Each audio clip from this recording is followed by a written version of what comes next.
Kulkarni sir start. नमस्कार। राजस्थान के किसान भाइयों, मेरा आपका हार्दिक स्वागत है। और आज के जो महानुभव नेटाफेम इंडिया से आए हैं उनका मैं परिचय करवाना चाहता हूं। हमारे सीनियर इंजीनियर मित्र जो हैं अरुण देशमुख जी, इनका इरिगेशन मैनेजमेंट में बहुत कुछ बड़ा कंट्रीब्यूशन है और जल की उपयोगिता कैसा करना है उस पर वो बात करेंगे। उसके बाद हमारे जो जितेंद्र घोषालिया जी हैं एग्रोनॉमिस्ट, उनका जो प्रेजेंटेशन होगा वो होगा अनार के लिए पानी का सिंचन जो है उसका प्रबंधन कैसा करना है। ये दोनों अभी दोनों महानुभावों को मैं स्वागत करता हूं और उन्हें विनती करता हूं कि वो उनका प्रेजेंटेशन जारी करें। नमस्ते। सभी राजस्थान के किसान भाइयों को मेरा सादर प्रणाम। सभी का ये अनार की उपज बढ़ाने के लिए पानी का प्रबंधन कैसे करना चाहिए और खाद का प्रबंधन यानी उर्वरक प्रबंधन भी कैसे करना चाहिए, इसके बारे में आज जो ये अपना प्रोग्राम है उसमें सभी का सही दिल से मैं स्वागत करता हूं। राजस्थान का पोमोग्रेनेट ग्रोवर्स एसोसिएशन और किसान की तरफ से आज ये प्रोग्राम आयोजित किया हुआ है, तो मैं सभी को धन्यवाद देके मेरा प्रेजेंटेशन आपके सामने रखता हूं। आप सभी जानते हो कि अनार एक अपने लिए बहुत ही इम्पोर्टेंट फ्रूट है जो ट्रॉपिकल और सब ट्रॉपिकल एरिया में ग्रो होता है। अनार का एक्सपोर्ट का पोटेंशियल तो बहुत ही हम सब जानते हैं, और अपने देश में अगर देखेंगे तो महाराष्ट्र, गुजरात, राजस्थान, तमिलनाडु, आंध्र प्रदेश, मध्य प्रदेश जैसे राज्यों में अनार की फसल ली जाती है। अगर हम देखेंगे पूरे अपने भारत वर्ष में तो अनाज की एवरेज प्रोडक्टिविटी जो है वो 10.27 टन प्रति हेक्टेयर है। ये अगर दुनिया के बाकी सारे देशों की तुलना में अगर हम देखेंगे तो बहुत ही कम है। एक्चुअली ये प्रोडक्टिविटी वेरी करती है 1.15 से 32.72 टन प्रति हेक्टेयर, और सबसे ज्यादा प्रोडक्टिविटी जो है अपनी 32.72 टन पर हेक्टेयर ये तमिलनाडु में है। उसके बाद तेलंगाना में करीबन 15.01 टन पर हेक्टेयर है, आंध्र प्रदेश में भी 15 टन पर हेक्टेयर है। बाकी सारे राज्यों में मध्य प्रदेश हो, गुजरात हो, महाराष्ट्र हो, अभी वो 10 टन प्रति हेक्टेयर के नजदीक है। कर्नाटका में 8 टन है। बाकी सारे राज्यों में भी इतनी ही प्रोडक्टिविटी है। तो ये प्रोडक्टिविटी अपने को ज्यादा मिलने के लिए जरूरी क्या होता है? एक तो जमीन अच्छी होनी चाहिए, उसमें ड्रेनेज अच्छा होना चाहिए, और उसका जो सामू रहता है 5.5 से लेकर 6.5 तक रहना चाहिए। उसमें पानी बिल्कुल खड़ा नहीं रहना चाहिए। जड़ों में पानी का ऐसा है कि हम बोलते हैं ना, पानी और उर्वरक का संतुलन और हवा का संतुलन भी रहना बहुत जरूरी है। वो लाइट सॉइल से लेके मीडियम डीप ब्लैक सॉइल में पोमोग्रेनेट क्रॉप लिया जाता है। इसके लिए बहुत जरूरी है कि अपना सेंद्रीय कर्ब जो है वो कम से कम 0.75 और ज्यादा से ज्यादा 1% से अच्छा रहेगा। अगर इसकी जो टेम्परेचर रेंज रिक्वायरमेंट है, तापमान उस जरूरत है 15 से 40 डिग्री सेल्सियस है। इसमें अगर हम देखेंगे तो जनवरी से लेकर फरवरी तक, तो जून से लेकर फरवरी तक, मतलब इसे जून से लेकर फरवरी तक अलग अलग सीजन में उसका प्लांटिंग किया जाता है। तो इसमें अगर जो सॉइल्स हम जो डीप ब्लैक कॉटन सॉइल बोलते हैं या हेवी सॉइल बोलते हैं, तो उसमें स्पेसिंग रहेगा 14 फीट से इंटू 10 फीट, इसमें 312 प्लांट्स आएंगे पर एकड़। मीडियम टू लाइट में 12 फीट इंटू 10 फीट 363 प्लांट्स या ट्रीज आएंगे पर एकड़। और जो एक्सट्रीमली लाइट सॉइल है उसमें 10/8 का स्पेसिंग रख सकते हैं आप, और 544 अपने को प्लांट्स आते हैं। करीबन ऐसा अपना प्लांट टू प्लांट और रो टू रो डिस्टेंस रहता है। रो टू रो 14 फीट है और प्लांट टू प्लांट 10 फीट है। अभी अनार की अगर वैरायटीज हम देखेंगे तो खास करके गणेश है, मृदुला है, G137 है, अरक्ता है, भगवा है। गणेश का देखिए कि ऐसा होता है, G137 ऐसा फ्रूट होता है, मृदुला का ऐसा लाल कलर का बिल्कुल सीड्स होता है, अरक्ता ए भी वैरायटी है, भगवा ए भी वैरायटी है, फुले भगवा सुपर है, फुले अनारदाना करके हम बोलते हैं, तो ये भी वैरायटी है, रूबी है, वंडरफुल वैरायटी है। तो सबसे बड़ी बात ये हम समझना चाहते हैं कि जल प्रबंधन की दृष्टिकोण से कि जीरो फाइट करके ये अपना जो अनार जो है, तो it's a plant adapted to dry habitat. इसको ज्यादा पानी की जरूरत नहीं होती, लेकिन जो भी जरूरी है पानी और उर्वरक अगर हम सही मात्रा में जड़ों में अगर दे दे तो उसका फायदा बहुत ही मिलता है। तो इसको टपक सिंचाई का जब हम इस्तेमाल करते हैं तो उससे फायदा क्या होता है कि सीडलिंग की ग्रोथ बहुत ही फास्ट होती है, सो रूट्स का स्प्रेड भी बहुत अच्छा होता है, विल्टिंग का बिल्कुल प्रॉब्लम नहीं आता, इंटरक्रॉप्स हम ले सकते हैं बहुत अच्छी तरीके से, और इरिगेशन और फर्टिगेशन जो है जब भी जरूरी है वो हम कर सकते हैं। और दूसरी सबसे बड़ी बात मैंने जो बताई कि पानी, हवा और जो अन्न या पोषण तत्व या मूल तत्व जो लगते हैं तो उसको सही संतुलन हम जड़ों में रख सकते हैं। और फर्टिलाइजर एप्लीकेशन भी रूट जोन में होता है, उससे प्रोडक्टिविटी बढ़ती है लेकिन प्रोडक्शन कॉस्ट भी कम होती है। फिल कैपेसिटी इसका मतलब क्या है, 25% ए रहेगी, 25% पानी रहेगा या गिलापन रहेगा, तो और 45% मिट्टी रहेगी और 5% जो मिनरल्स है, फर्टिलाइजर्स है, न्यूट्रिएंट्स है, जो भी जरूरी के हिसाब से न्यूट्रिशन करके देते हैं, उसका संतुलन रहेगा। अभी अनार लेते हैं तो सिंगल स्टेम ऐसा करके भी लेते हैं, और दूसरी जो है कि दूसरी बात है या 3 जो स्टेम रहता है तो उसको भी ऐसा मल्टी स्टेम करके ऐसा भी सिस्टम रहता है। तो इसको हम देखेंगे तो ऐसी फसल रहती है। तो मल्टी स्टेम में क्या जरूरी है कि वो जो अपना सनलाइट या सूर्य प्रकाश रहता है वो तो सही तरीके से अच्छी तरीके से अंदर तक आए, और जैसे भी दिखा है कि स्टेम 2 फीट का है और ब्रांचेस का 1 फीट के आगे वो जो लीव्स आता है, दिस इज लाइक दिस, ऐसा रहेगा वो। मल्चिंग ये बहुत जरूरी है। मल्चिंग से 2 फायदे होते हैं, एक तो वीड्स कम रहती है और दूसरा सबसे बड़ा फायदा पानी की भी जरूरत कम रहती है, और वीड्स कम होने की वजह से जो इंटरकल्चरिंग का या वीड्स निकालने का खर्चा बिल्कुल कम आता है, पानी की जरूरत भी कम होती है। देखिए यहाँ पे चाहे क्रॉप रेसिड्यूज, कोई भी क्रॉप रेसिड्यूज हो उसका आप मल्च करके उपयोग कर सकते हैं। रूटिंग पैटर्न अगर देखेंगे तो हम अगर ड्रिप लाइन का इस्तेमाल, डबल ड्रिप लाइन का इस्तेमाल करते हैं, उपयोग करते हैं, तो आपको देखेगा कि जो व्हाइट रूट्स या इफेक्टिव रूट्स है उसका देखो कि बहुत ही बढ़िया तरीके से उसकी ग्रोथ होती है। तो अपटेक ऑफ द न्यूट्रिएंट्स बहुत ही अच्छी तरीके से होती है। डबल ड्रिप लाइन का इस्तेमाल करना चाहिए, हम तो ये रिकमेंड कर रहे हैं। तो इसमें रूटिंग पैटर्न आपको समझना चाहिए।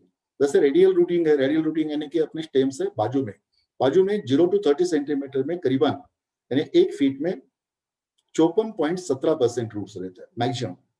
तो 30 to 60 में 31.12 रहते हैं, और सॉइल डेप्थ वाइज अगर देखेंगे तो 30 to 60 सेंटीमीटर में 42.36% रहते हैं, और नीचे 60 to 90 सेंटीमीटर में रेडियल और बाकी भी सारे रूट्स है ना वो बहुत कम रहती है। तो इसका एक्सट्रैक्शन जो है मैक्सिमम है ना अप टू 60 सेंटीमीटर होता है। तो इरिगेशन मैनेजमेंट अगर देखेंगे तो ये क्रॉप जो है ड्राई हैबिटेट के लिए सही है, लेकिन फिर भी ड्रिप इरिगेशन और फर्टिगेशन का अगर हम उपयोग करेंगे तो उपज में 30 से 35% बढ़ोतरी मिलती है, और वाटर इकोनॉमी करीबन 40 से 50% होती है। और ड्रिप इरिगेशन में फ्रूट साइज में भी या वेट में भी और इन कलर में भी बहुत ही अच्छा असर मिलता है। पानी और उर्वरक का जो कार्यक्षमता है वो भी अच्छी मिलती है। कंट्रोल हम कर सकते हैं अच्छी तरीके से रेस्ट पीरियड पे खास करके, और क्रॉप ग्रोथ जो है उसको हम कंट्रोल करके उसके रेट्स भी बढ़ा सकते हैं। और दूसरा है कि रूट पेनिट्रेशन बढ़ने की वजह से नीचे वाले जो न्यूट्रिएंट्स है वो फसल अच्छी तरह से ले सकती है। अभी इरिगेशन वाटर मैनेजमेंट कैसा है कि वाटर एप्लीकेशन, कितना पानी अपने को एक एक ट्री को देना है, एक एक प्लांट को देना है, तो उसको कैसे निकाल सकते हैं? उसमें water requirement into area, area occupied by each tree, और वो कैसे निकालते हैं? Row to row, plant to plant distance का मल्टीप्लिकेशन करके। और efficiency of drip irrigation system, although हम टपक सिंचाई का इस्तेमाल करते हैं, फिर भी अपने को 100% इफिशिएंसी नहीं मिलती, 90 से लेकर 95% तक मिलती है, 90 से 95 तक। तो हम वाटर रिक्वायरमेंट कैसे निकालते हैं? वाटर रिक्वायरमेंट यानी ईटीसी इंटू एएफ। एफ क्या है? स्टेडेड एरिया फैक्टर है, वो फ्रैक्शन में आता है। तो ईटीसी इसका मतलब क्या होता है? ETC is the crop requirement. वो कैसे है? Reference crop evapotranspiration into crop coefficient या फसल गुणांक हम बोलते हैं। जैसे मैंने बोला कि वाटर एप्लीकेशन जो पर ट्री वाटर रिक्वायर्ड पर ट्री रहेगा, तो ईटीआर यानी रेफरेंस क्रॉप इवापोट्रांसपिरेशन इनटू फसल गुणांक ग्रोथ के हिसाब से रहता है, इनटू फ्रैक्शन रहेगा, into area occupied by each tree, और उसके बाद एफिशिएंसी करीबन हम 90 या 95% ले सकते हैं। तो इससे जो वाटर रिक्वायरमेंट हम निकालते हैं, खास करके हम जानते हैं कि अनार में 3 बहार होते हैं, अंबिया बहार, हस्त बहार और मृग बहार। तो यहाँ month wise first year, second year, third year, fourth year, fifth year, जैसे मैंने बोला कि जो स्पेसिंग रहेगा उसी के हिसाब से 310 प्लांट्स पर एकड़ आते हैं, तो उसकी पीक वाटर रिक्वायरमेंट सबसे ज्यादा, जब टेम्परेचर ज्यादा होता है तो उसकी पीक वाटर रिक्वायरमेंट रहती है 20,810 लीटर प्रतिदिन। तो इसमें अगर देखेंगे हम, तो पर प्लांट इसमें वाटर रिक्वायरमेंट दी है, फर्स्ट ईयर में कम रहेगी, सेकेंड ईयर में बढ़ेगी, थर्ड ईयर में और बढ़ेगी, फोर्थ और फिफ्थ ईयर में और बढ़ेगी, जैसे कि मंथ वाइज यहाँ पे दी है। अभी इसमें सबसे बड़ी बात है कि फसल में जब टपक सिंचाई का इस्तेमाल करते हैं और डबल ड्रिप का इस्तेमाल करते हैं, तो आपको फायदा क्या मिलता है? आप जड़ें देखोगे तो जड़ें ऐसे यूनिफॉर्म और व्हाइट रूट्स यानी कि सफेद मूली जो रहती है उसकी संख्या बहुत ही बढ़ती है और अच्छा अपटेक ऑफ द न्यूट्रिएंट्स होता है। इसमें प्रोडक्ट्स अगर ड्रिप इरिगेशन सिस्टम में कैसा है, कई किसान तो लैटरल और उसके साथ ड्रिपर का उपयोग करते हैं। तो पहले क्या करते हैं, 2 ड्रिपर 4 एलपीएच के लगाते हैं, उसके बाद जब सेकेंड ईयर, थर्ड ईयर में क्या करते हैं, 2 से ज्यादा ड्रिपर्स का उपयोग करते हैं। लेकिन ऐसा है कि लैटरल में ड्रिपर का उपयोग करने के बाद हमको जो पता चला, उसमें रूट्स यानी जड़ें वो ज्यादा नहीं निकलती, और दूसरी बात है कि इससे परफॉर्मेंस अपने जो अनार का जो है, तो जितना चाहिए उतना नहीं मिलता, उसमें कंट्रोल नहीं रहता ग्रोथ के ऊपर, उससे उपज कम मिलती है और उसमें जल और उर्वरक की कार्यक्षमता भी कम मिलती है। तो इसलिए अपने क्या होता है, प्लांट्स गेट वीकन, जब भी पानी का स्ट्रेस मिलता है तब वो जो अनार का जो पेड़ है वो उसको क्या होता है कि वो अशक्त बनता है, स्टडी नहीं होता, और डिसीज और पेस्ट इफेक्ट भी ज्यादा होता है। इसलिए सोल्यूशन क्या है? इसलिए सोल्यूशन है ड्रिप लाइन का इस्तेमाल कीजिए, जिसके अंदर ही ड्रिपर है, और खास करके हम रिकमेंड करते हैं कि 2 लीटर प्रति घंटा इतना प्रवाह होने वाला ड्रिपर अगर इस्तेमाल करेंगे, एरिस करके नेटाफ्यू के पास है, और जो दूरी जो है तो 40 सेंटीमीटर ड्रिपर की होनी चाहिए। अभी डबल ड्रिप लाइन का फायदा बहुत ही किसानों ने लिया महाराष्ट्र में, और खास करके जहां भी, जैसे तमिलनाडु में मैंने बताया, तेलंगाना में बताया, जहां भी अपना अनार की खेती होती है उधर डबल ड्रिप लाइन का उपयोग अच्छी तरह से हो रहा है। यहाँ पे आप देख सकते हो, जिससे क्या होता है कि पानी और जो अपने उर्वरक या अन्नद्रव्य या मूल तत्व या पोषक तत्व आपने दिए हुए, वो दोनों तरफ जड़ों के माध्यम में, और जड़ों का विस्तार और जड़ों की जो डेप्थ रहती है बहुत अच्छी रहती है, अपटेक अच्छा होता है, और फसल की ग्रोथ या बढ़ोतरी अच्छी होती है, उपज अच्छी मिलती है। यहाँ पे देख सकते हो, जो सफेद मूली मैंने बोला ना, दोनों तरफ निकलती है अच्छी तरह से। अभी ऐसा है कि पानी की जरूरत अगर आप बाहर के हिसाब से देखेंगे, अंबिया बहार में 17 से 44 लीटर प्रतिदिन प्रति प्लांट रहती है, मृग बहार में 20 से 30, हस्त बहार में 1720 लीटर प्रतिदिन वाटर रिक्वायरमेंट। अभी ऐसा है कि फर्स्ट ईयर और सेकेंड ईयर का अगर देखेंगे, फर्स्ट ईयर में जो पानी की जरूरत होती है वो कम होती है, लेकिन सेकेंड ईयर को और बढ़ती है। यहाँ पे मैंने दिया हुआ है कि 3 से 5 साल तक कितनी रिक्वायरमेंट होती है बाहर के हिसाब से, अंबिया बहार, मृग बहार और हस्त बहार में, देखिए। और ये 5 साल के बाद अगर वाटर रिक्वायरमेंट देखेंगे तो आपको पता चलेगा कि इसमें वाटर रिक्वायरमेंट, जैसे मैंने बोला ना, 20 से 44 लीटर प्रति दिन रहती है। यहाँ देखिए, ऐसी फसल रहेगी, बेड के ऊपर रहेगी, दोनों तरफ ड्रिप लाइन बिछाई हुई है, पानी हम दे रहे हैं, ये फ्लावरिंग स्टेज है, इससे male and female flower in pomegranate, so fruit setting stage है।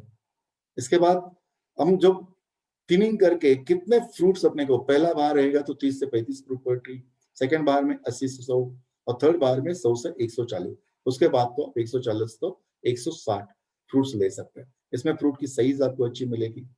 पानी और उर्वरक का प्रबंधन होने की वजह से बहुत ही अच्छा स्टेकिंग करके अगर आप फ्रूट्स लेंगे तो देखिए फ्रूट डेवलपमेंट स्टेज है, बहुत ही बढ़िया फ्रूट्स आते हैं। देखिए उपज बहुत अच्छी मिलती है, matured pomegranate ready for harvest. इसमें आप अगर देखोगे तो सुपर साइज जो मटेरियल है, ड्रिप की वजह से क्या होता है, सुपर साइज जो अपने फ्रूट्स है वो ज्यादा मिलते हैं। कितने मिलते हैं? मोर देन 750 ग्राम से ज्यादा वजन होगा। 750 ग्राम से ज्यादा वजन फ्रूट का है तो सुपर साइज में आता है। किंग साइज में 500 से 700 में आता है ग्राम का। क्वीन साइज में 400 से 500 और प्रिंस साइज में 300 से 400 ग्राम। उसके नीचे वाला है वो अपना इतना अच्छा नहीं चलता। तो अगर एक फ्रूट साइज, अगर एक फ्रूट का वेट रहेगा तो अपने को एक्सपोर्ट और उसका कलर अच्छा रहेगा, साइज और कलर और वजन अच्छा रहेगा तो अपने को एक्सपोर्ट की क्वालिटी है। पैकिंग और ग्रेडिंग हम अच्छी तरह से कर सकते हैं। तो जैसे कि मैंने बोला कि एक ट्री पे कितने अपने को, पहले बार में 12 केजी वजन आना चाहिए, सेकेंड बार में 30 केजी फ्रूट्स का वजन होना चाहिए, थर्ड बार में 42 केजी और उससे भी ज्यादा हो सकता है। डबल डिक्लाइन में देखिए कितने बढ़िया तरीके से यहाँ से पानी अगर और खाद या उर्वरक हम देते हैं तो बहुत ही अच्छी तरह से फायदा होता है। इसमें मल्च भी कर सकते हैं, प्लास्टिक का कर सकता है या सेंद्रीय ऑर्गेनिक जो मल्च रहता है वो भी कर सकते हैं, उसका फायदा बहुत ही अच्छी तरीके से होता है। जैसे मैंने बोला सिंगल स्टेम है, मल्टी स्टेम है, या देखिए ये सिंगल स्टेम वाला है, मल्टी स्टेम वाले भी हैं, ऐसे बहुत ही बढ़िया तरीके से। और ये अपनी अनार की जो पूरी गार्डन है बिल्कुल अच्छी तरह से दिखती है। ये से फ्रूट्स आते हैं बहुत ही अच्छे और ड्रिप इरिगेशन के माध्यम से बहुत ही अच्छी उपज। जैसे कन्वेंशनल में तो अभी नहीं कर रहे, लेकिन ड्रिप इरिगेशन का सही तरीके से इस्तेमाल करके इरिगेशन और फर्टिगेशन शेड्यूल अगर फॉलो करेंगे तो उसका फायदा बिल्कुल ही अच्छा होगा। एक देख लीजिए फ्रूट्स, बिल्कुल मैंने जैसे बोला देखो कितना अच्छा क्रॉप। सो दोस्तों इसी के साथ मैंने अपने को जल प्रबंधन कैसे करना चाहिए इसके बारे में जानकारी दी हुई है। तो मैं सभी का धन्यवाद अदा करता हूं, खास करके राजस्थान पोमोग्रेनेट ग्रोवर्स एसोसिएशन और किसान और हमारे आदरणीय कुलकर्णी साहब, सबको मैं धन्यवाद देता हूं, उनके प्रति आभार प्रकट करता हूं। और मेरा जो स्पीच है या इंफॉर्मेशन है तो यही पे मेरे मुंह को मेरे वाणी को आराम देता हूं। धन्यवाद, थैंक यू सर। सॉरी। इसके बाद मेरे सहयोगी जो है नेटाफेम के एग्रोनॉमिस्ट राजस्थान के हैं मिस्टर जितेंद्र घोषलिया। सो वो आपको उर्वरक प्रबंधन कैसे करेंगे, न्यूट्रिगेशन कैसे करेंगे, ऑटोमेशन का उपयोग कैसे करेंगे इसके बारे में जानकारी देंगे। Mister Jitendra please.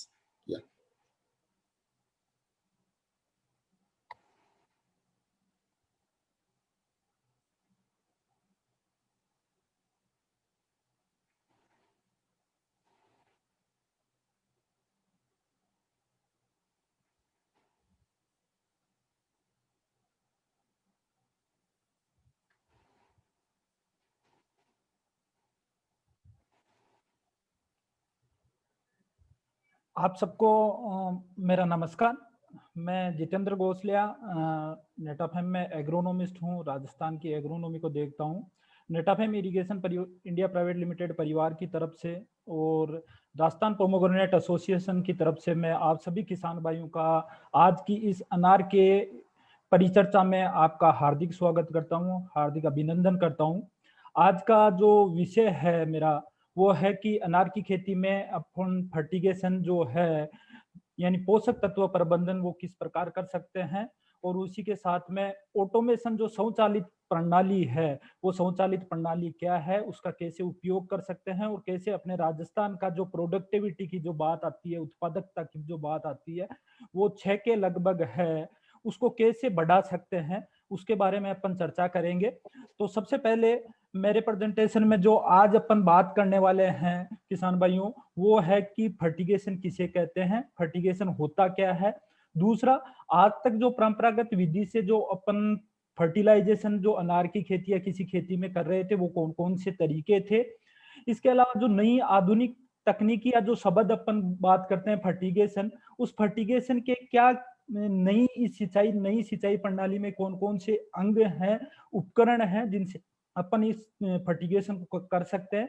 इसके अलावा जो स्वचालित प्रणाली है ऑटोमेशन, वो ऑटोमेशन क्या होता है, किस प्रकार का होता है उसके बारे में चर्चा करेंगे।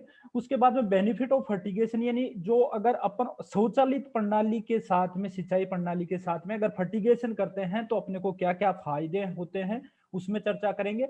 वाई फर्टिगेशन अपने किसान भाइयों के लिए, राजस्थान की अनार उत्पादक किसानों के लिए फर्टिगेशन क्यों जरूरी है उस बिंदु के ऊपर चर्चा करेंगे। उसके बाद में अपन स्पेसिफिक अनार की खेती के बारे में बात करेंगे कि एक फसल को, अनार की फसल को क्या चाहिए, कौन से पोषक तत्व चाहिए, उनके बारे में चर्चा करेंगे। न्यूट्रिएंट इफिशियंसी की जो पोषक तत्व दिए जाते हैं उसकी दक्षता, कौन सी किस्म की क्या दक्षता है अनार के अंदर, उसके बारे में चर्चा करेंगे। और फर्टिगेशन शेड्यूल की, खाद की क्या सारणी होनी चाहिए उस सारणी के बारे में चर्चा करेंगे। और लास्ट के अंदर जो अपन बात करेंगे वो अपने एक राजस्थान के प्रोग्रेसिव यानी प्रगतिशील किसान बाड़मेर जिले से हैं, उनकी एक सक्सेस स्टोरी और उन्होंने क्या लिया पिछले सीजन उसके बारे में चर्चा करेंगे।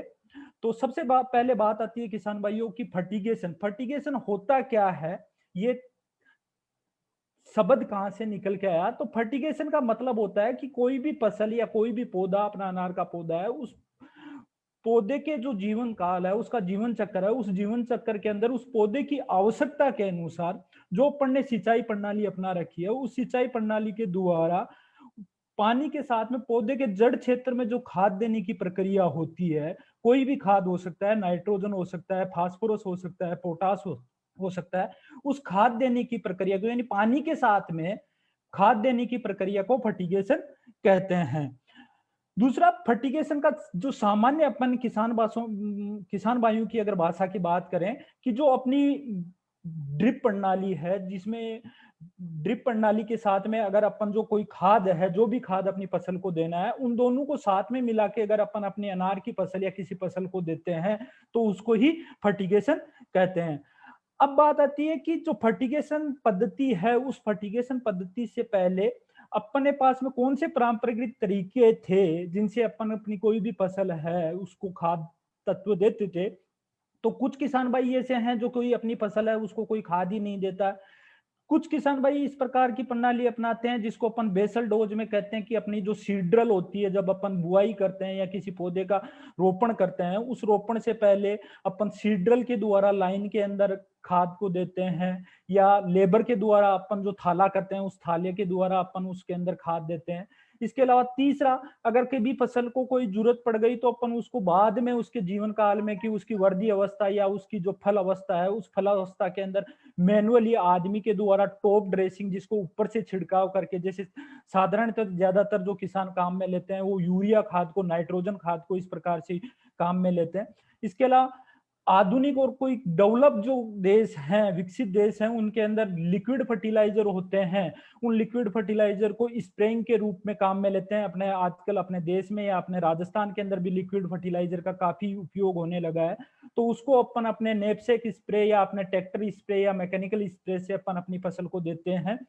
तो जनरली ये जो तरीके फर्टिलाइजेशन के जो चल रहे थे, इन तरीकों में क्या खामी है या अपने को आज के किसान को क्या चाहिए उसके बारे में बात करते हैं। तो इनकी कुछ खामियां हैं जिनसे अपने जो अपने को प्रोडक्शन, जो पैदावार मिलनी चाहिए वो नहीं मिल पा रही है, अपने खाद का जो यूज होना चाहिए, दक्षता आनी चाहिए, वो दक्षता नहीं आ रही। तो सबसे पहला जो कारण निकल के आता है वो आता है कि अपन समान रूप से अपनी फसल को या अपने हर पौधे को बराबर मात्रा में खाद नहीं दे सकते जो अपने पास में परंपरागत तरीके चल रहे थे। तो एक सबसे बड़ा नुकसान है, किसी पौधे को ज्यादा खाद मिल रहा है आदमी के द्वारा, किसी के पौधे को कम मिल रहा है।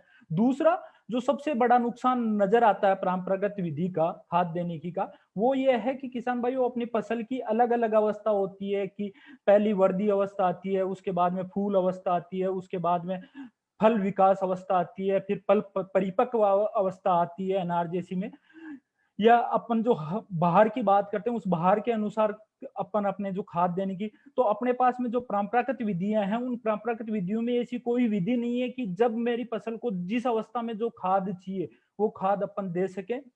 तो एक ये सबसे बड़ा नुकसान था। दूसरा कि जो अपन जो भी खाद ले रहे थे, उन खाद का जो लॉस है, न्यूट्रिएंट की जो पोषक तत्व की जो मात्रा है, वो मात्रा अपन कई गुना ज्यादा ले रहे हैं।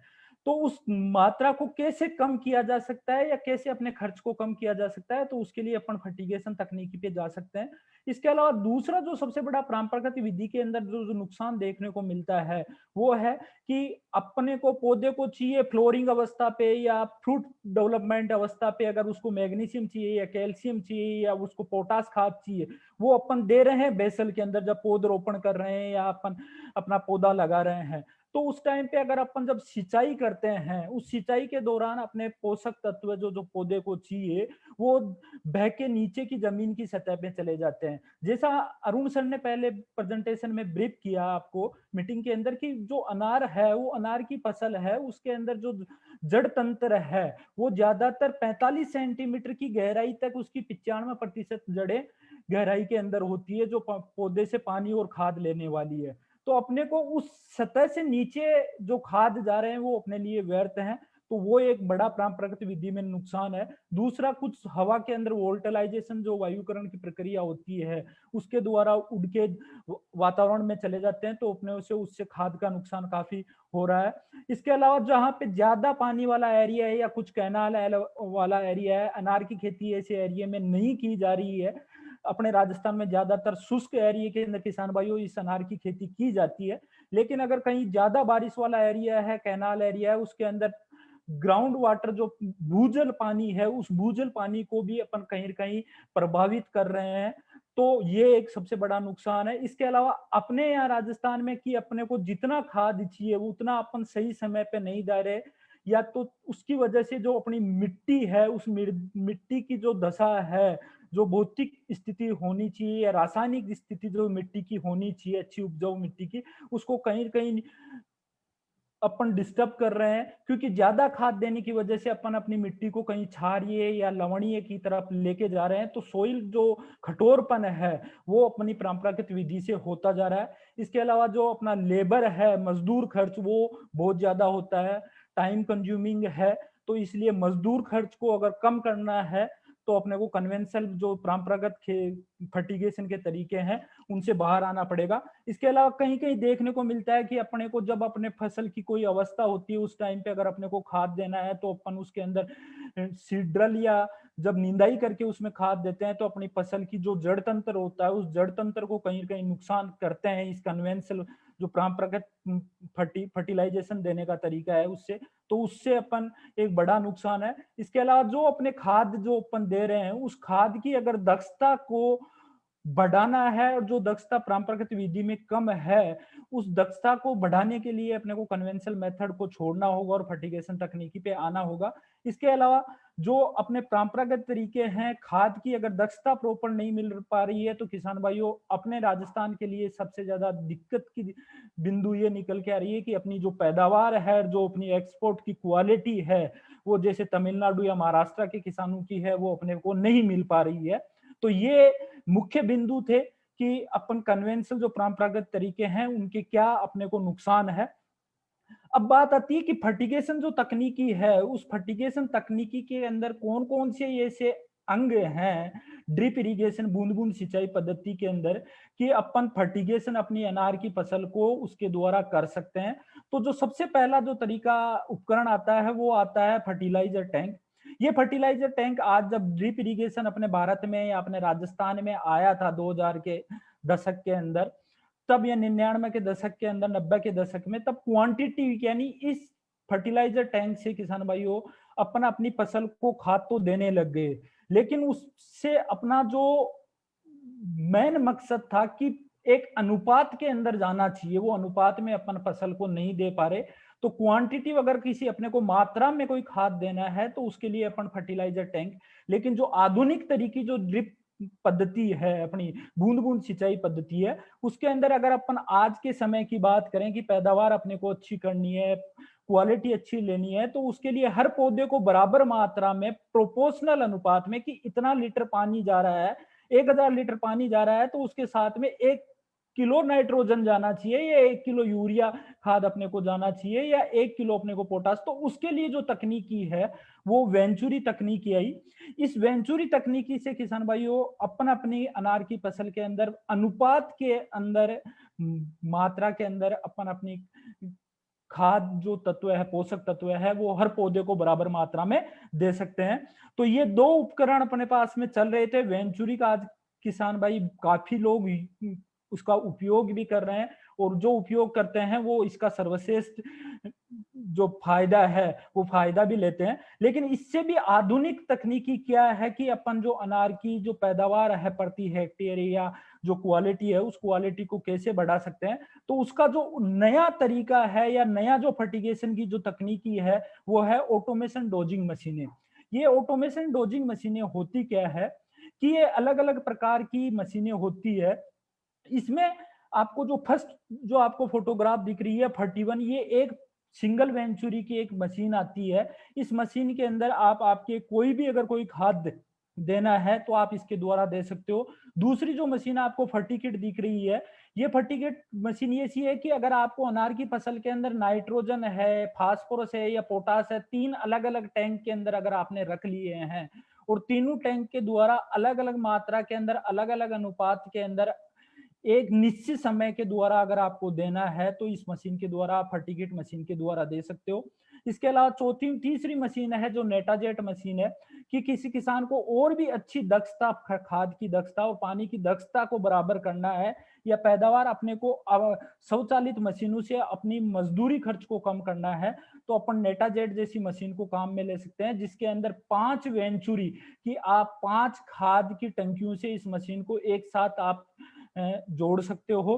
5 खाद आप अलग अलग टाइम पे या एक साथ टाइम पे अगर खाद की कॉम्पेटिबिलिटी एक दूसरे के पास सहभागिता गुण रखते हैं वो खाद, तो 5 खाद को आप अलग अलग एक साथ आपकी ड्रिप प्रणाली के अंदर आपकी अनार की फसल को दे सकते हो। इसके अलावा नेटाफ्लेक्स चौथी जो मशीन है वो ऐसी मशीन है कि जिसके अंदर आप 5 वेंचुरी से लेके 8 वेंचुरी तक का 7 वेंचुरी तक का आप इसके अंदर ऑप्शन पाते हो कि अगर आपको 7 टैंक की एक आपको प्राथमिक जो अपने तत्व आते हैं उसके 3 टैंक चाहिए, फिर 3 टैंक आपको द्वितीयक जो अपने खाद तत्व होते हैं कि कैल्शियम है, मैग्नीशियम है या सल्फर है उसके लिए चाहिए।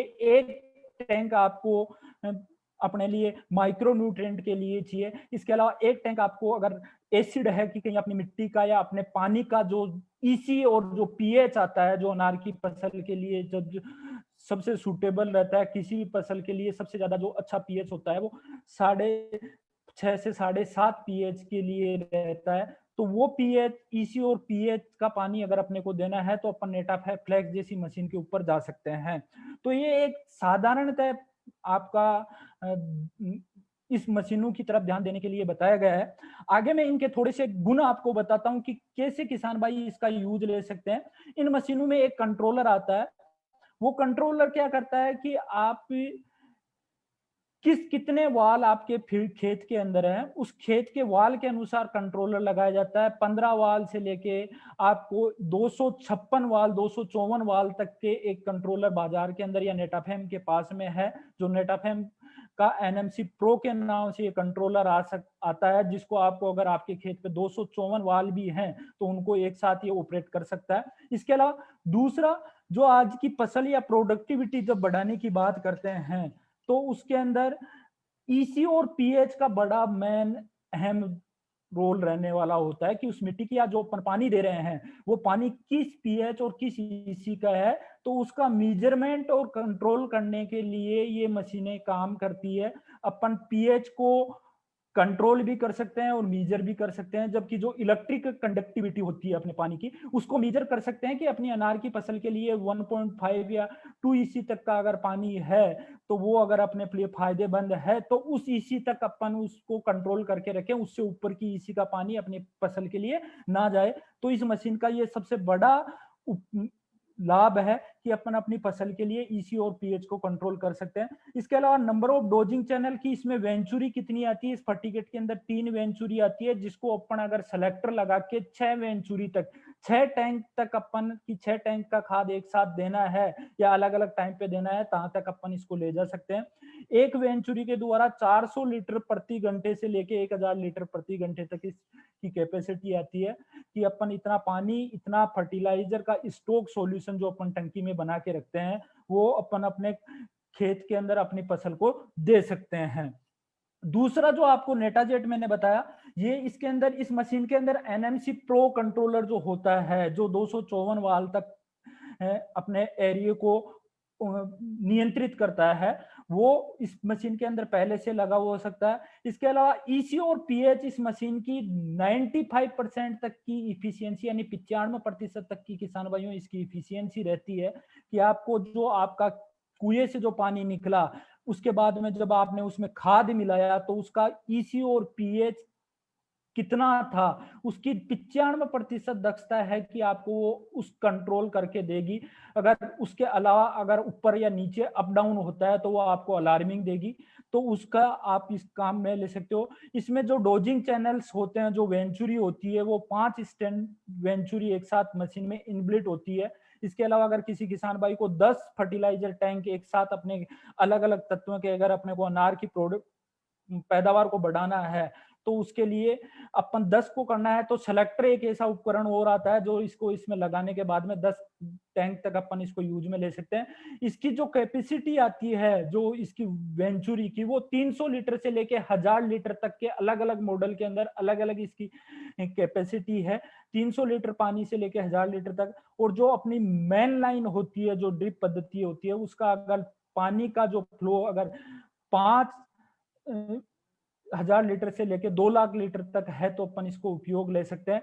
और जो प्रेशर होना चाहिए कि जो ड्रिप इरिगेशन के लिए, पद्धति के लिए, कि अपने को हर ड्रिप लाइन के आखिरी बिंदु के अंदर 1 केजी का जो एंड केप होता है, उसके अंदर 1 केजी का प्रेशर, एक समान रूप से पानी और खाद लेने के लिए वो 1 केजी का, तो अपन इसको 3 से लेके 6.5 केजी के प्रेशर तक अपन इसको ऑपरेट कर सकते हैं। तो ये साधारणतः नई तकनीकी की मशीनें थी। इनका क्या विशेषताएं हैं, वो किसान भाइयों एक संक्षिप्त आपके साथ में मैंने इसका विवरण रखा।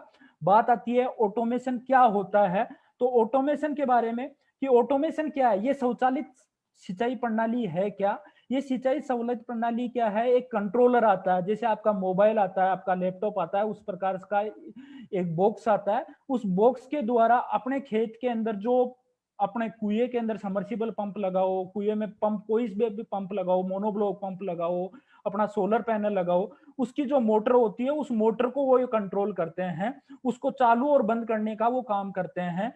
इसके अलावा जो अपन फर्टिलाइजर पंप है, कि आपके पास में सिंगल वेंचुरी का 31 फर्टी किट है, या आपके पास में 3 वेंचुरी का फर्टी किट है, या आपके पास में नेटाजेट मशीन है, जो भी खाद देने की जो आपके उपकरण है, वेंचुरी से लेके बूस्टर पंप से लेके नेटाजेट तक, उसको चालू और बंद करने का जो काम करता है, वो ऑटोमेशन, वो उपकरण और कंट्रोलर करता है। इसके अलावा तीसरा जो सबसे बड़ा है स्वचालित के अंदर, कि अपने खेत के अंदर अगर 10 वाल बने हुए हैं, तो उन 10 वाल में से कौन से वाल के अंदर कितना पानी जाना चाहिए, कितना खाद जाना चाहिए, उसको कमांड देने के लिए, उस मशीन को कमांड देने के लिए, या उस वाल को बंद और चालू करने के लिए अपन ये मशीनें, और स्वचालित जो मशीनें होती है, कंट्रोलर होता है, वो कंट्रोलर एनएमसी प्रो है या एनएमसी जूनियर है, जो नेटाफेम के बास्केट के अंदर है, नेटाफेम प्रोडक्ट बास्केट में है, वो ये मशीनें को ये आदेश देते हैं कि आपको इस वाल को 20 मिनट के लिए पानी और खाद चलना है, उसके बाद में अगले वाल को चालू करना है, पहले वाले वाल को बंद करना है। तो ये ऑटोमेशन एक स्वचालित है। तो इस स्वचालित मशीन से अपन ये फिक्स कर सकते हैं कि अपने को किस वाल को कितने टाइम तक और कितना खाद अपने को देना है, मोटर को कब चलाना है, कब बंद करना है। अपने को एक्स्ट्रा कोई एनर्जी या एक्स्ट्रा कोई मजदूर लगाने की इस स्वचालित प्रणाली के अंदर अनार की खेती के लिए या किसी फसल के लिए जरूरी नहीं है। बेनिफिट ऑफ फर्टिगेशन ऑटोमेशन की जो अपन अगर बात करें कि हम ऑटोमेशन तकनीकी, जो फर्टिगेशन की ऑटोमेशन फर्टिगेशन तकनीकी है, स्वचालित फर्टिगेशन तकनीकी है, उसको क्यों अपनाएं, तो उसका जो सबसे बड़ा किसान भाइयों जो फायदा निकल के आता है, वो आता है कि एक तो अपने को एक्यूरेसी, कि अपने को एक सही तत्व मिलता है कि अपने उस खेत के अंदर या उस पौधे को इतना खाद या पानी गया या नहीं गया। दूसरा एक अंतराल, कि उस अंतराल के बाद में वो जो आपने उस कंट्रोलर के अंदर अगर फीड कर दिया कि हर दूसरे दिन मेरे को इस पौधे के अंदर 10 ग्राम यूरिया या 5 ग्राम अपना कैल्शियम या मैग्नीशियम जाना है, तो उतना गया या नहीं गया, तो उसकी वो एक्यूरेसी आपको देते हैं। और रेगुलेटरी यानी आपको नियमितता वो रखते हैं ये ऑटोमेशन का सबसे बड़ा, इस स्वचालित प्रणाली का सबसे बड़ा फायदा है किसान भाइयों। दूसरा, अपने को जो अपन खेत के अंदर या अनार की खेती के अंदर जो खेत पे जो काम करते हैं, उस खेत के काम में अपने को फ्लेक्सिबिलिटी बहुत ज्यादा ये मशीनें लाके देती है कि अपने पास में कौन सी फसल है, अपन कौन सा बहार ले रहे हैं, कि अपन इस खेत के अंदर ये बहार ले रहे हैं, इस टाइम पे अपने को फ्रूटिंग है, तो उसके अनुसार अपन इस मशीने में अपने जैसे मोबाइल के अंदर अपन जो अलार्मिंग फीड करते हैं या प्रोग्राम फीड करते हैं, उसी प्रकार इस मशीनों में अगर आपने आपका प्रोग्राम फीड कर लिया तो वो आपको ऑपरेशन में सहायता देते हैं, आपको खुद को चलाने की जरूरत नहीं है। उस समय और उस तारीख के अनुसार वो अपने आप उस मशीन को आपके खाद के और पानी के प्रणाली को चालित करेंगे। इसके अलावा अपने राजस्थान के अंदर किसान भाइयों सबसे बड़ी दिक्कत है इलेक्ट्रिसिटी, बिजली की। बिजली उपलब्धता अपने पास में किसान भाइयों 6 घंटे रहती है। 6 घंटे के अंदर अपने पास में ज्यादातर 7 दिन के लिए अपने पास में दिन को बिजली मिलती है, 7 दिन अपने को रात्रि को बिजली मिलती है। अब बात आती है कि क्वालिटी या पैदावार कैसे अपन बढ़ा सके, तो उसके लिए रात्रि के टाइम पे हो सकता है कोई किसान भाई अपने खेत के ऊपर नहीं जा पाए या किसी के कहीं घेर पे कोई काम है, तो इन मशीनों के द्वारा आप अपने समय के अनुसार अपनी जो बिजली की उपलब्धता है उसके अनुसार अपन अपना प्रोग्राम निर्धारित करके उस मशीन में लगा सकते हैं। महीने भर का प्रोग्राम अपन एक साथ करके इसके अंदर लगा सकते हैं।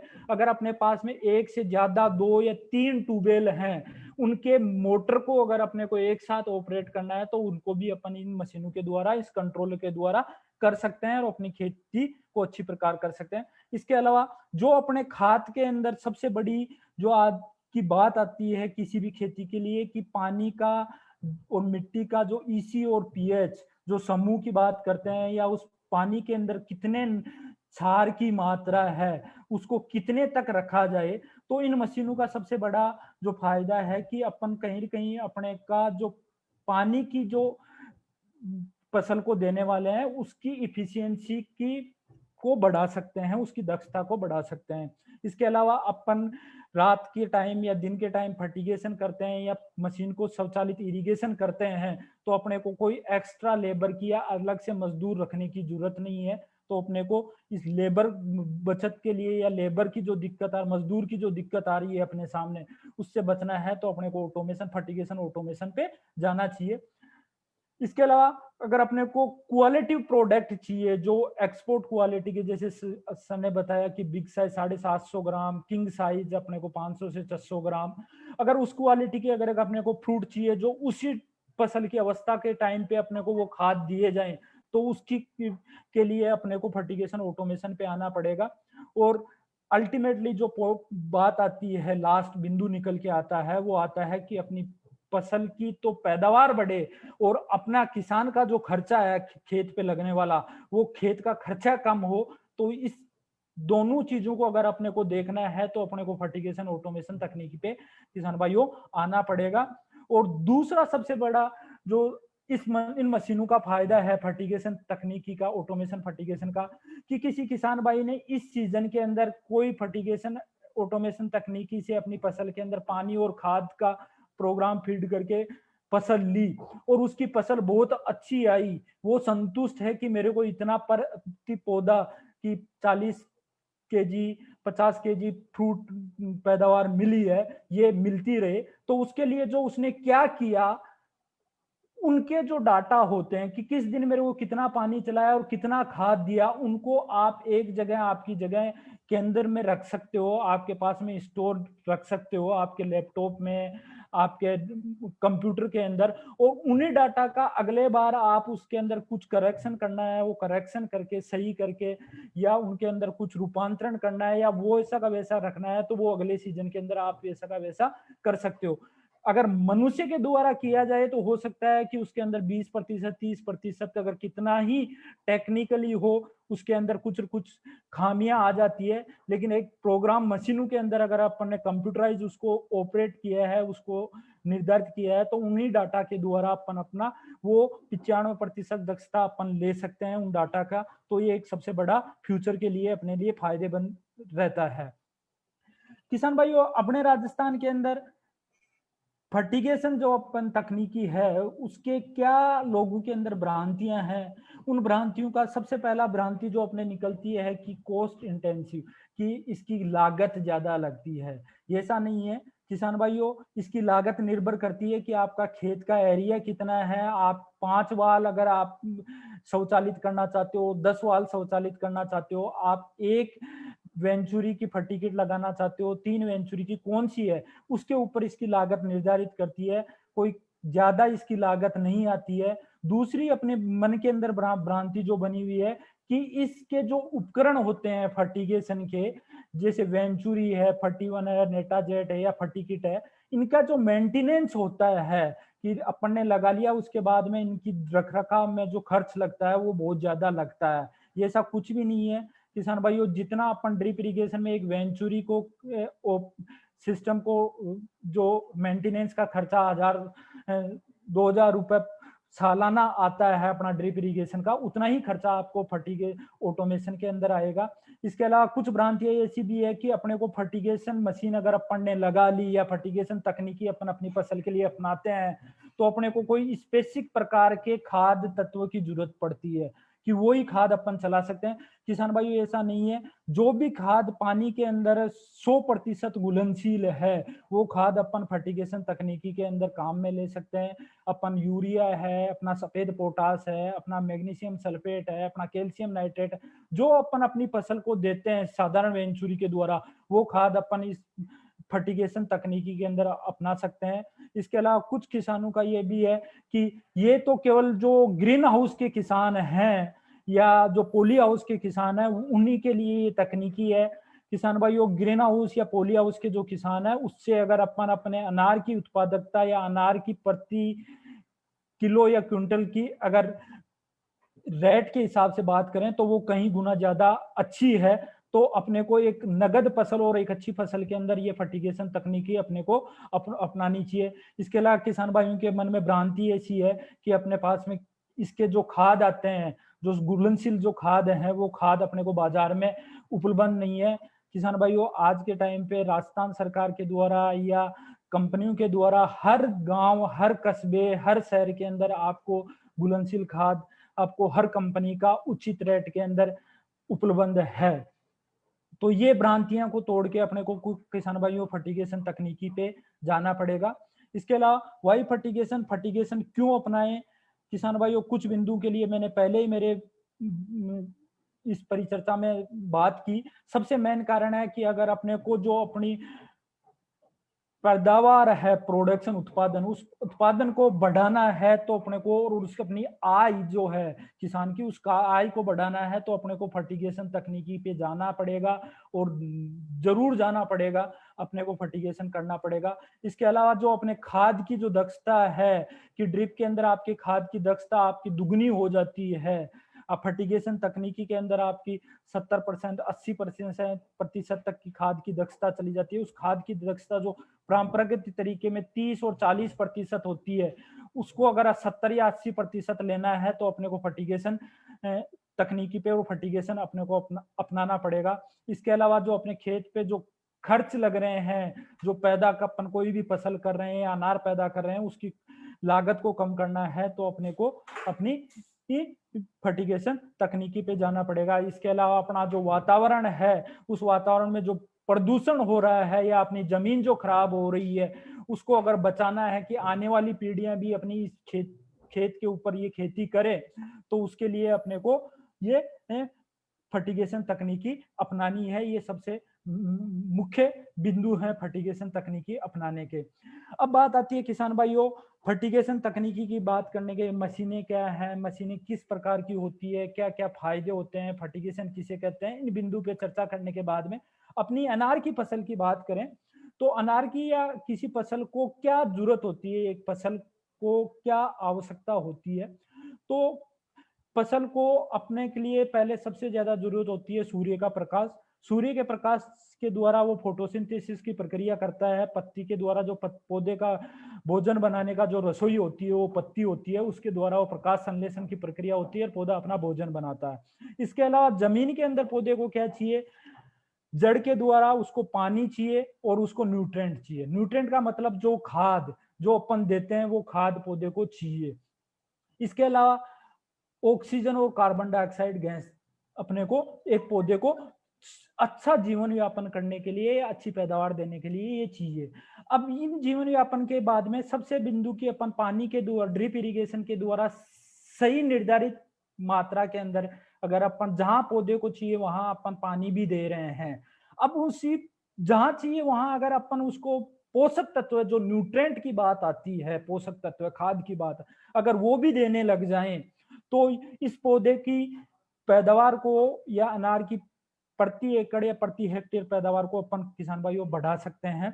तो कौन कौन से पोषक तत्व एक फसल को जरूरत होती है? पहले किसान भाइयों जो आप इस स्लाइड के अंदर देख रहे हो वो है कि बेसिक न्यूट्रिएंट, जो पौधे को 16 पोषक तत्व चाहिए, जो आर्नोन और लिबिक दो वैज्ञानिक हुए थे, कृषि वैज्ञानिक, उन्होंने एक सिद्धांत निकाला था कि पौधे के आवश्यक तत्व कौन से हैं, जिन आवश्यक तत्वों की कमी की वजह से पौधा अपना जीवन यापन नहीं कर पाता है। अगर या वो पोषक तत्व उस पौधे को नहीं मिलेगा तो राम की कमी को श्याम पूरा नहीं कर सकता। श्याम जब पौधे को मिलेगा तो ही वो श्याम की पूर्ति। तो उसी प्रकार कौन कौन से पोषक तत्व हैं जिनकी पूर्ति पौधे को होना जरूरी है? पहले 16 पोषक तत्व थे, आजकल किसान भाइयों उनको 19 पोषक तत्व कर दिए गए हैं। तो जो सबसे पहले तत्व आते हैं वो सी है, कार्बन, हाइड्रोजन और ऑक्सीजन आता है, जिसको बेसिक, इनके पैसे अपने को किसान भाइयों देना की कोई जरूरत नहीं पड़ती है। कार्बन अपने को डाइऑक्साइड गैस वातावरण से मिलती है, हाइड्रोजन अपने को गैस मिलती है, ऑक्सीजन मिलती है। इसके बाद में मैक्रो न्यूट्रिएंट्स, जिसके अंदर मैक्रो जो ज्यादा मात्रा के अंदर किसान भाइयों को फसल को चाहिए, उनमें आता है प्राथमिक तत्व नाइट्रोजन, फास्फोरस और पोटास। आज के 70% किसान भाई इन खाद तत्वों का उपयोग कर रहे हैं, लेकिन चूक कहाँ करते हैं हमारे किसान भाई, जिससे अपन अच्छी पैदावार नहीं लेते। जो द्वितीयक पोषक तत्व होते हैं, कैल्शियम और मैग्नीशियम और सल्फर, ये तत्व अपन अपनी अनार की फसल या किसी भी फसल को आज भी कहीं कहीं नहीं दे रहे। उसकी वजह से अपनी जो क्वालिटी है या पर पौधे में जो फल आने चाहिए या फूल आने चाहिए वो अपन मिस कर रहे हैं, क्योंकि हर खाद का एक अपना रोल रहता है। जो आपको बताया कि श्याम की कमी को राम पूरा नहीं कर सकता, श्याम जब आएगा तभी। तो अगर कोई मैग्नीशियम है या कैल्शियम है तो उसको अगर अपन नाइट्रोजन ही दें तो वो नाइट्रोजन कैल्शियम और मैग्नीशियम की पूर्ति नहीं कर सकता। तो इसलिए अपने को वो तत्व अपने खाद सारणी के अंदर पौधे को देना जरूरी है। इसके अलावा जो माइक्रो न्यूट्रिएंट, जो सूक्ष्म तत्व हैं, कि जैसे दाल के अंदर नमक काम करता है स्वाद के लिए, उसी प्रकार पौधे के अंदर कई प्रकार की जीवन चक्र में ऐसी प्रक्रियाएं होती है कि फूल आना, फल बनना, तो उसके लिए या उसका फोटोसिंथेसिस जो प्रकाश संश्लेषण की प्रक्रिया है उसके लिए कौन कौन से तत्व हैं? तो उनमें कई माइक्रो न्यूट्रिएंट हैं, कि जैसे आपका फेरस है, इसके अलावा जैसे बोरोन है, जो फूल से फल बनने की प्रक्रिया में या फूल की प्रक्रिया को बढ़ाने के लिए ज्यादा जरूरत होती है। तो इन तत्वों को, जो 6 आपने 7 जो सूक्ष्म तत्व हैं उनको अपनी फसल के अंदर अपने को देना है। तो अपने को किसान भाइयों ये ध्यान रखना है कि अपनी अनार की फसल है उसको जो आज के जो 19 पोषक तत्व हैं वो 19 के 19 पोषक तत्व अपनी फसल को, अनार की फसल को देने चाहिए। बात अपन अनार की करते हैं कि अनार के अंदर कौन सा तत्व है जो अपनी फूल और फल आने की प्रक्रिया, जो पैदावार की जो सबसे ज्यादा निर्धारण करते हैं, उनमें किस तत्व का सबसे ज्यादा रोल रहता है? तो अगर अपन फास्फोरस खाद की बात करें तो फास्फोरस खाद अपने अनार के अंदर जो पैदावार लाता है उसमें नंबर ऑफ फ्रूट्स पर प्लांट की, पर पौधे के अंदर कितने फल आएंगे, उनके निर्धारण या उनकी प्रक्रिया को बढ़ाने के लिए फास्फोरस का बड़ा रोल है। इसके अलावा अनार में जो अपने पौधे के अंदर एस्कॉर्बिक एसिड होता है, एंजाइम एक्टिविटी होती है, उसके लिए इसका बड़ा रोल रहता है अनार के अंदर फास्फोरस खाद का। तीसरा, टोटल सोल्यूबल शुगर कंटेंट, कि उसमें मीठापन कितना है, और मीठेपन के ऊपर ही उसकी जो अपने को मार्केट में जो रेट मिलती है अनार की वो उस पर निर्भर करती है। तो उसकी क्या मात्रा है, TSS बोलते हैं, तो वो अपने को कितनी है, तो वो अगर कोई तत्व अगर बढ़ाएगा तो उसके लिए फास्फोरस खाद का बड़ा अहम रोल है। दूसरा, पोटेशियम। पोटेशियम एक ऐसा खाद है किसान भाइयों कि जो पौधे की पूरी जीवन काल के अंदर जीवन चक्र की जो भी प्रक्रिया होती है, जड़ से लेके तना बनना, प्लांट के पत्ते के अंदर स्टोमेटा जो छिद्र होते हैं उनको बंद करना, उनको खोलना, पौधे के अंदर रोग प्रतिरोधक क्षमता बढ़ाना, या अपने फल के अंदर फल का वजन अच्छा आना या उसकी क्वालिटी अच्छी आना, गुणवत्ता अच्छी आए, तो उसमें पोटास का मेन रोल रहता है। तो अनार की खेती के लिए पोटास खाद का भी एक बहुत बड़ा अहम रोल रहता है। इसके अलावा तीसरा जो तत्व आता है जिनका अहम रोल रहता है वो कैल्शियम है। ये भी एक ऐसा तत्व है जो पूरे पौधे को अनार की फसल के अंदर पूरी प्रक्रियाओं में सबसे बड़ा अहम रोल रखता है कि टीएसएस कितना है, फूल से फल बनने की प्रक्रिया के अंदर या उसकी जो एंजाइम एक्टिविटी है उसके अंदर इसका बड़ा रोल रहता है। मैग्नीज जो माइक्रो न्यूट्रिएंट है उसका भी बड़ा रोल है कि पर पौधे में कितने नंबर एक पौधे के अंदर फूल और फल आ रहे हैं उसका ध्यान रखते हैं। इसके अलावा जिंक है, जिंक के ऊपर का भी यही मेन रोल है। तो ज्यादा मेजर जो यूज आने वाले खाद हैं अनार की फसल में और अपने को ध्यान रखना है वो है फास्फोरस, पोटेशियम, कैल्शियम, मैग्नीशियम और जिंक। इसके अलावा मैग्नीशियम और इसके अलावा जो जितने अपने 19 पोषक तत्व आपने बताए वो संतुलित पोषक तत्व अपने को अनार की फसल को देना चाहिए। अब बात करते हैं कि अपने राजस्थान के अंदर जो सबसे ज्यादा अपने को जो अनार की जो वेराइटियां या किस्में जो सर ने अरुण सर ने आपको बताई कि बगवा है, गणेश है, अर्किता है, मृदुला है, अगर अपन इनकी जमीन से पोषक तत्व लेने की अगर दक्षता की बात करें, रेशियो की बात करें, तो जो सबसे ज्यादा अपने राजस्थान के अंदर जो अनार का टिश्यू कल्चर जो तकनीकी है, बायोटेक्नोलॉजी, उसके द्वारा जो प्लांटेशन तकनीकी से नया पौधरोपण होता है वो भगवा वैरायटी का होता है या अर्किता या मृदुला का होता है। तो भगवा एक ऐसी वैरायटी है जिसकी पोषक तत्व लेने की दक्षता सबसे ज्यादा है और सबसे ज्यादा पोषक तत्व उसको जमीन से चाहिए। तो उसकी लगभग 70% 69% किलोग्राम तक उसकी दक्षता है। तो ये ध्यान रखना है कि किसान भाई अगर अपन ने भगवा वैरायटी लगाई है और आपके किसी किसान ने, पड़ोसी किसान ने अगर मृदुला या अर्कता लगाई है, तो आप उसी किसान का फर्टिगेशन शेड्यूल आपको काम में नहीं लेके थोड़ा खाद की मात्रा को आपको 20% तक बढ़ाना है, क्योंकि भगवा एक ऐसी वैरायटी है जिसकी पोषक तत्वों के प्रति दक्षता जमीन से लेने की ज्यादा है। इसके अलावा किसान भाइयों फर्टिगेशन प्रोग्राम किस प्रकार का पर पौधा होना चाहिए वो अगर अपन बात करें तो अपन अगर अपना जो भारतीय कृषि अनुसंधान केंद्र है अनार का जो सोलापुर महाराष्ट्र के अंदर है, अगर उनकी पुरानी गाइडलाइन को देखें तो अगर अपना फर्स्ट साल का पौधा है, अपन पहले साल अगर अपन ने पौधा लगाया है तो उसके अंदर पर पौधे में अपने को 10 किलो अपना गोबर की खाद, फार्म यार्ड मैन्यूर जो अच्छी सड़ी हुई खाद होती है वो देनी चाहिए। अगर नाइट्रोजन की बात करें, नाइट्रोजन जो खाद की बात करें तो पर ग्राम अपने को पर प्लांट 250 ग्राम देना चाहिए, फास्फोरस 125 ग्राम अपने को देना चाहिए। इसके बाद में अगर पोटास की बात करें तो वो 125 ग्राम देना चाहिए। तो इसी प्रकार अगर अपन पहले साल, दूसरे साल या तीसरे साल, चौथे साल या पांचवें साल की बात करें, तो अगर पांचवें साल की बात करते हैं किसान भाइयों तो हर अवस्था के अनुसार पौधे की जो पोषक तत्व हैं उनकी आवश्यकता बढ़ती जाती रहती है। तो पांचवें साल जहाँ गोबर की खाद 10 किलो है वहां अपने को 40 केजी पर पौधा डालना है, यूरिया है वो अपने को पर पौधा 625 ग्राम पर पौधा डालना है और फास्फोरस अपने को 250 ग्राम डालना है और पोटास अपने को 250 ग्राम पर पौधा डालना है। ये अनार की अपने भारतीय कृषि अनुसंधान अनार की पुरानी अनुशंसा थी, लेकिन जो नई जो रिसर्च हुआ है उसके अनुसार जो अगर अपन उसके न्यूट्रिएंट रिमूवल की बात करें कि किस फसल को कौन सा चाहिए तो उसके आधार पे कुछ उसकी अनुशंसा को बढ़ाया गया है। अगर अपन भगवा वैरायटी की बात करें, अगर 1 किलो भगवा, 1 टन अगर भगवा वैरायटी का पैदावार आती है तो उसके लिए पोटास खाद जो सबसे ज्यादा जरूरत पड़ती है वो 3 किलो पोटास खाद की 3.07 किलोग्राम पोटास खाद की अपने को जरूरत पड़ती है। नाइट्रोजन की 2.29 केजी अपने को जरूरत पड़ती है। तो अपने को पोटास खाद खासकर भगवा के लिए या अनार के लिए तो जो नई अनुशंसा है उस नई अनुशंसा के अनुसार कि अपन अगर देखें तो पहले जहां अपन पहले साल के अंदर जो नाइट्रोजन की बात कर रहे थे वो 250 ग्राम, फास्फोरस 125 ग्राम और पोटाश 125 ग्राम है। लेकिन जब पौधे के अंदर चौथे साल और पांचवें साल जब अपन पैदावार लेने लग जाते हैं, फ्रूटिंग जब पीक पे होता है पांचवें साल, तो जो पहले अपने पोटाश खाद था वो अपना केवल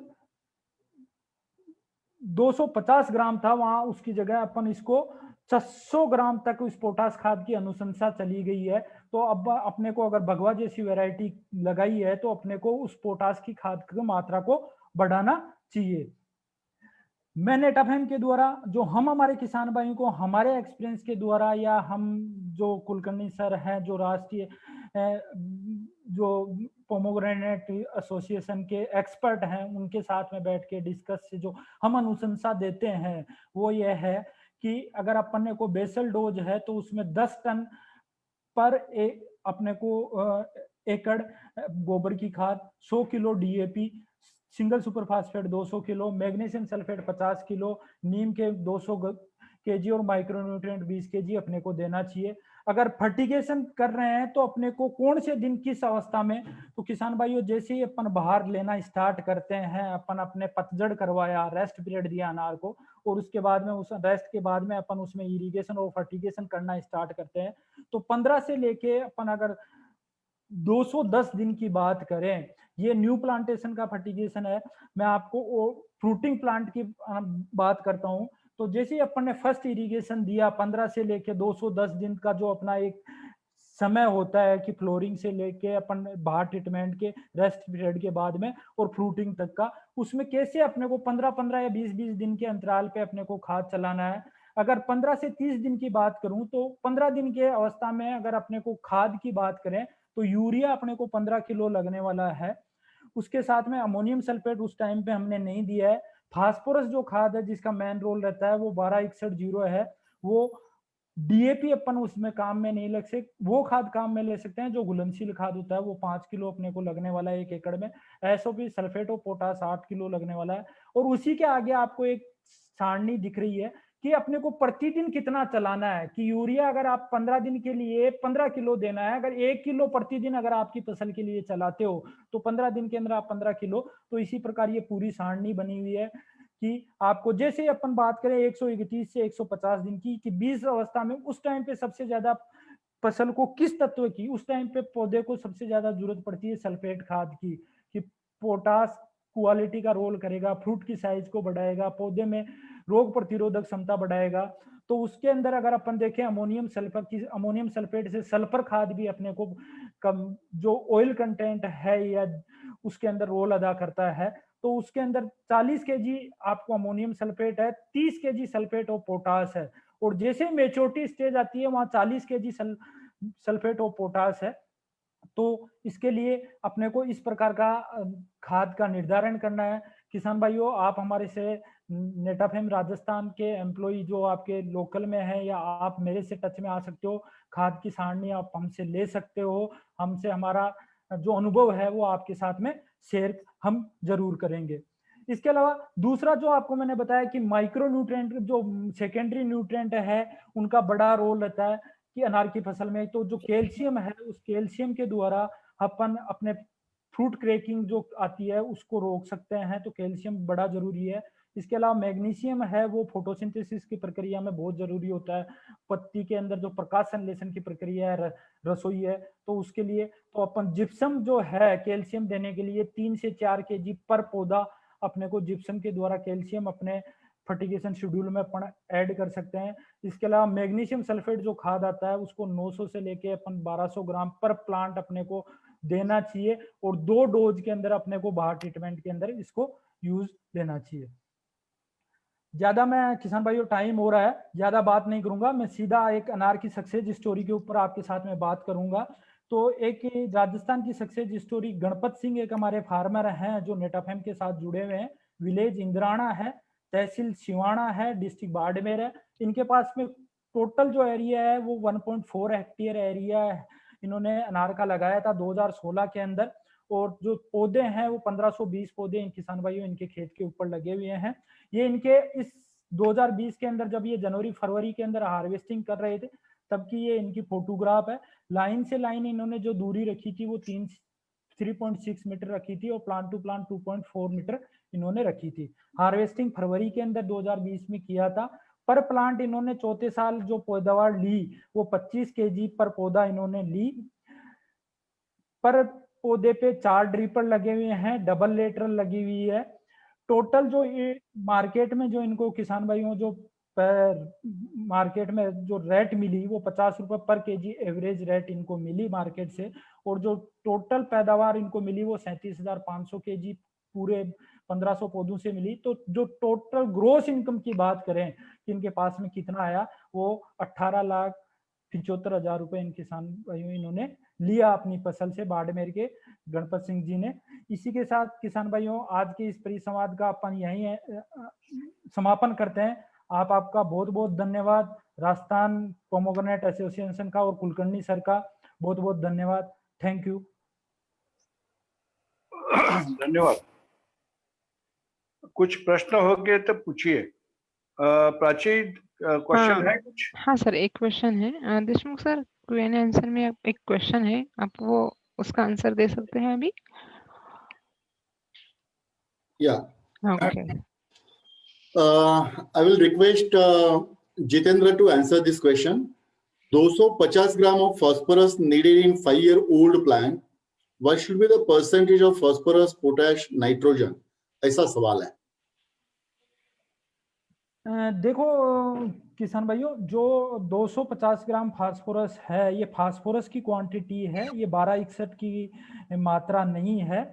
इसके अलावा दूसरा कि ये जो रिकमेंडेशन है ये अपने जो अनार के जो अपना केंद्रीय अनुसंधान केंद्र है अनार की, उसकी रिकमेंडेशन है। इसके अलावा अपन अपने इसकी रिकमेंडेशन के अलावा अगर अपन अपनी मिट्टी की जो वो निकालते हैं, रिपोर्ट निकालते हैं कि एनालिसिस की अपनी मिट्टी के अंदर फास्फोरस की उपलब्धता मध्यम है या कम है या उच्च की तरफ है। ज्यादातर जो राजस्थान की मिट्टी है उनकी उपलब्धता मध्यम से कम की तरफ है, फास्फोरस का मात्रा कम है। तो अपन इसकी मिट्टी की रिपोर्ट के आधार के ऊपर इसकी क्वांटिटी को 20% तक इंक्रीज और कम कर सकते हैं। जितेंद्र जी, मुझे एक उससे आंसर देना है। सर एक मिनट है जितेंद्र सर, आप वीडियो ऑन कर सकते हैं अपना? Yes sir. हाँ हाँ जी, ठीक है, ओके। जितेंद्र जी, मुझे जरा अपडेशन ऐसा करना है कि अभी एनआरसी ने अपना शेड्यूल रिवाइज किया है। Yes sir. क्योंकि सबसे प्रॉब्लम है, जैसे देशमुख सर ने बताया कि हमारा जो प्रोड्यूस है वो 10 टन प्रति हेक्टेयर है ना? Yes sir. यानी जो भी उत्पाद हो रहा है उसका वजन नहीं है, और इसलिए उन्होंने क्या किया है, 650, 250 और 500 के किया है। अब ये आप भी जरा उसको नोट करिए कि 5 साल के बाद उसका जो डोज है वो 650, 250 and 500 gram, number 1। Number 2, phosphate available होने के लिए 2 बातें हैं। एक बात ऐसा है कि आईसीआर का जो गाइडेंस है उसका गाइडेंस ऐसा है कि आप जब हार्वेस्ट करेंगे, हार्वेस्ट करने के बाद जो रेस्ट पीरियड है उस रेस्ट पीरियड में 1/3 आपको ऑर्गेनिक एन और पी डालना है, जो हम लोग कुछ नहीं करते। हमारे शेड्यूल में क्या होता है, 1261 चालू करो, 1919 चालू करो। फर्टिगेशन कब होगा? जब जड़ होगा तो फर्टिगेशन होगा, है ना? Yes sir. तो रेस्ट पीरियड जो है ये 100 से 110 दिन का रेस्ट पीरियड होता है। कितना? 100 से 110 दिन। बाद में स्ट्रेस पीरियड जो होता है वो 30 या 45 दिन होता है, और बाद में जो फल का आने का जो समय है वो 210 दिन का है।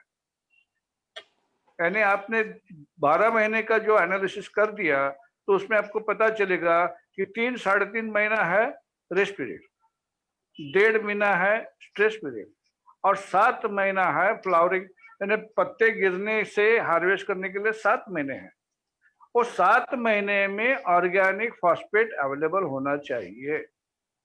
जबकि हम लोग एग्रोनॉमी में वो पढ़ नहीं चुके हैं कि सब केमिकल 100% नहीं जाता है, क्योंकि जब तक ऑर्गेनिक मात्रा नहीं देंगे और जब तक सूक्ष्म जीवाणु जिंदा नहीं रहेंगे तो एक कुछ भी अवेलेबल होने वाला नहीं। तो हमारे यहाँ पे समस्या कौन सी है कि अनार का साइज क्यों नहीं बढ़ता है? क्योंकि जब जड़ नहीं है तो फल नहीं है, जब फल नहीं है तो साइज नहीं है। तो अन्न द्रव्य का जो आपको प्रबंधन करना है वो शुरू से जब आप हार्वेस्ट करोगे तब से करना है। और उसका आईसीआर का गाइडेंस है कि 1/3 has to go in organic, सेंद्रिय से जाना है। लेकिन अभी क्या हो रहा है, एक्सटेंशन में हम लोग डेवलपमेंट भूल गए और डेवलपमेंट में हमने रिसर्च भूल दिया। और रिसर्च, डेवलपमेंट और एक्सटेंशन ये हाथ में हाथ मिला के काम करना है, ताकि ये जो वेबिनार का उद्देश्य है कि हम ज्यादा से ज्यादा युवा किसान को जुड़े, क्योंकि ये जो भविष्य है युवा का है। और युवा का भविष्य क्या है? जब ज्ञान है तो पैसा है, ज्ञान नहीं है तो पैसा नहीं है। तो आप दोनों इस कार्यक्रम में आए हैं, बहुत मुझे खुशी हुई। और मैं राजस्थान अनार उत्पाद संघ के मार्फत मैं आप दोनों को धन्यवाद करता हूं। धन्यवाद। धन्यवाद कुलकर्णी साहब, धन्यवाद। थैंक यू सर, बहुत बहुत धन्यवाद आपका।